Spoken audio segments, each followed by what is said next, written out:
அஸ்ஸலாமு அலைக்கும். ரமலான சமீபமாயிடுச்சு. அதுக்காக நீங்கள் கேட்டுக்கிட்டு இருந்த ப்ரிப்பரேஷன் வீடியோவும் சேனலில் அப்லோட் பண்ணியாச்சு. ரமலான் நாள்னு இல்லாமல் எல்லா இல்லத்தரசிகளுக்கும் உதவக்கூடிய ரொம்பவுமே ஒரு கம்ஃபர்டபுளான டிப்ஸை தான் நான் இங்கே ஷேர் பண்ண போகிறேன். பட்ஜெட் ஃப்ரெண்ட்லியான டைம் சேவிங்கான ஒரு வீடியோ தான் நம்ம இப்போ பார்க்க போகிறோம். இப்போ தான் என்னோடய சேனல் ஃபஸ்ட்டு உங்களை ரீச் பண்ணதுன்னா மறக்காமல் சப்ஸ்கிரைப் பண்ணிக்கிட்டு வாங்க வீடியோக்குள்ளே போகலாம். மொதல் கிச்சனுக்கு ஒரு சின்ன மேக் ஓவர் கொடுத்துடலாம்.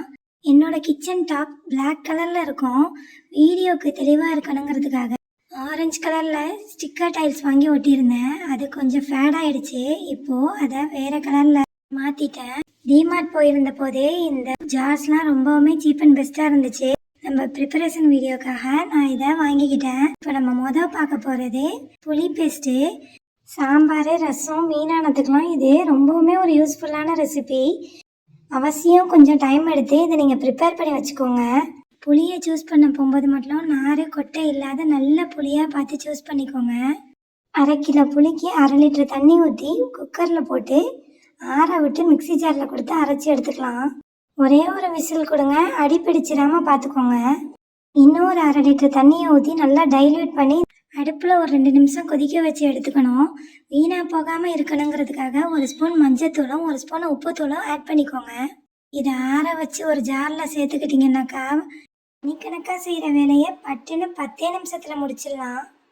ஒரு தடவை இந்த மாதிரி நீங்கள் ட்ரை பண்ணி பார்த்துட்டிங்கன்னா இனிமேல் எப்போ புளி வாங்கினாலும் நீங்கள் இந்த மெத்தடை தான் ஃபாலோ பண்ணுவீங்க.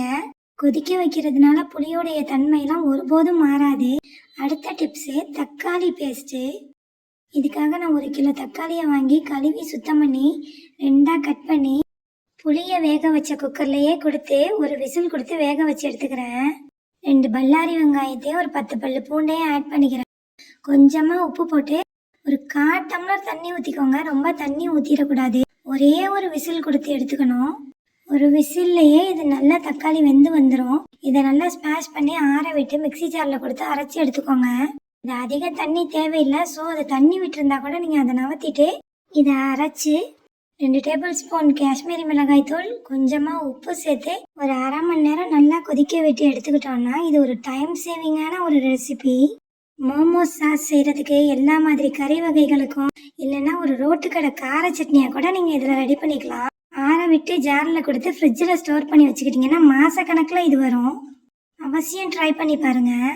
இப்போது இட்லி தோசை பேட்டருக்கு ஒரு ப்ரீமிக்ஸ் தான் நம்ம பார்க்க போகிறோம். 3 கப்பு ஆப்ப பச்சரிசியை கழுவி நான் காய வச்சுக்கிறேன். ஊற வைக்கணுங்கிற அவசியம் இல்லை.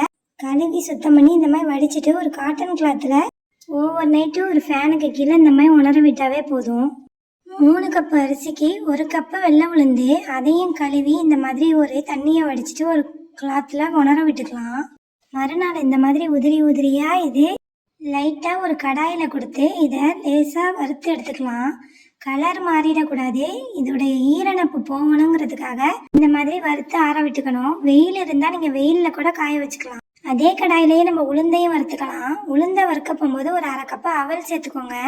1 டேபிள் ஸ்பூன் போல் வெந்தயம் இது கூட சேர்த்து நல்லா வறுத்து இதையும் ஆற விட்டு மிக்சி ஜாரில் சேர்த்துக்கலாம். உளுந்து மாவு பட்டு அரைப்படணும்.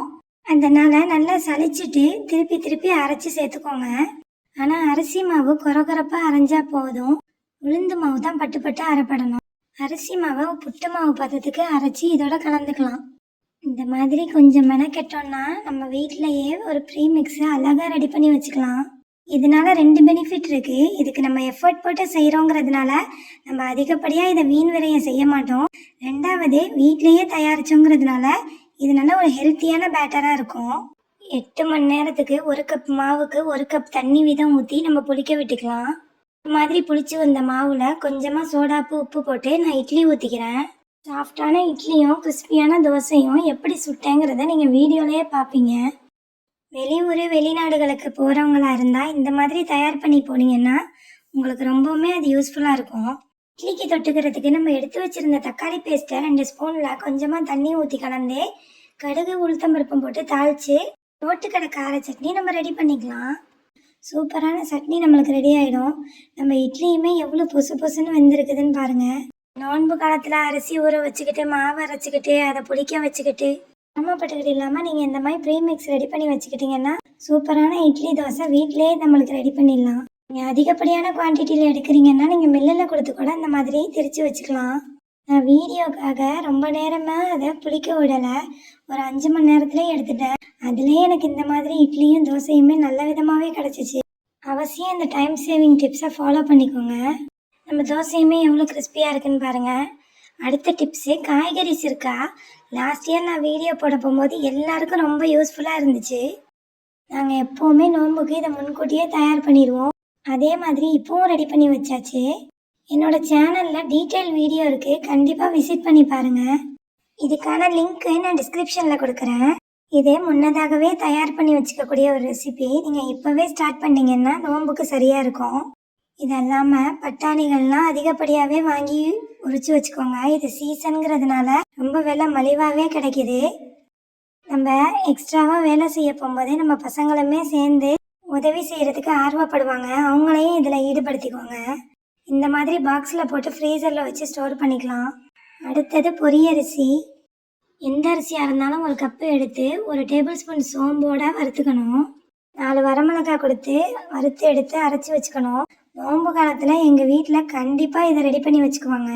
டெய்லி இஃப்தாருக்கு கீரைக்கு எங்களுக்கு யூஸ் ஆகும். அப்புறம் கரம் மசாலா, 6 சுருள் பட்டை, கொஞ்சமாக பிரியாணி இலை, 2 மடங்கு ஏலக்காய், 1 மடங்கு கிராம்பு, கொஞ்சமாக கல்பாசி, 4 அன்னாசி பூ, 2 டேபிள் ஸ்பூன் சோம்பு, 1 டேபிள் ஸ்பூன் ஜீரகம், 1 டேபிள் ஸ்பூன் மிளகு போட்டு வறுத்து ஆற வச்சு நல்லா ஒரு ஃபைன் பவுடராக எடுத்து வச்சுக்கோங்க. ஒவ்வொரு கிச்சன்லையும் இருக்க வேண்டிய மசாலா இது. பிரியாணி, ஸ்டஃபிங்கு எல்லாத்துக்குமே இது ஒரு யூஸ்ஃபுல்லான மசாலா. அவசியம் இதை ட்ரை பண்ணி வச்சுக்கோங்க. ஈரம் இல்லாத ஏர்டைட் பாட்டிலில் போட்டு ஸ்டோர் பண்ணி வச்சுக்கோங்க. இப்போ இதே மிக்சி ஜார்லேயே ஒரு சூப்பரான மேஜிக் மசாலா சொல்லித்தரேன். 3 to 1. 3 கரண்டி மிளகாய்த்தூள், 2 கரண்டி காஷ்மீரி மிளகாய்த்தூள், 1 கரண்டி ஜீரகத்தூள், 1 கரண்டி மிளகுத்தூள், 1/2 கரண்டி மஞ்சத்தூள் போட்டு லைட்டாக பல்ஸ் கொடுத்து ஒரு பாட்டிலில் ஸ்டோர் பண்ணிக்கோங்க. இது உண்மையிலேயே ஒரு அல்டிமேட்டான மேஜிக் மசாலா. முட்டை, மீன், இறால் எது பொரிக்கிறதுக்கும் இது நம்மளுக்கு ரொம்ப ஒரு யூஸ்ஃபுல்லான மசாலாவாக இருக்கும். ஒவ்வொரு பாக்ஸையும் திறந்துக்கிட்டு இல்லாமல் ஒரே பாக்ஸ்லேயே வேலை முடிஞ்சிடும்.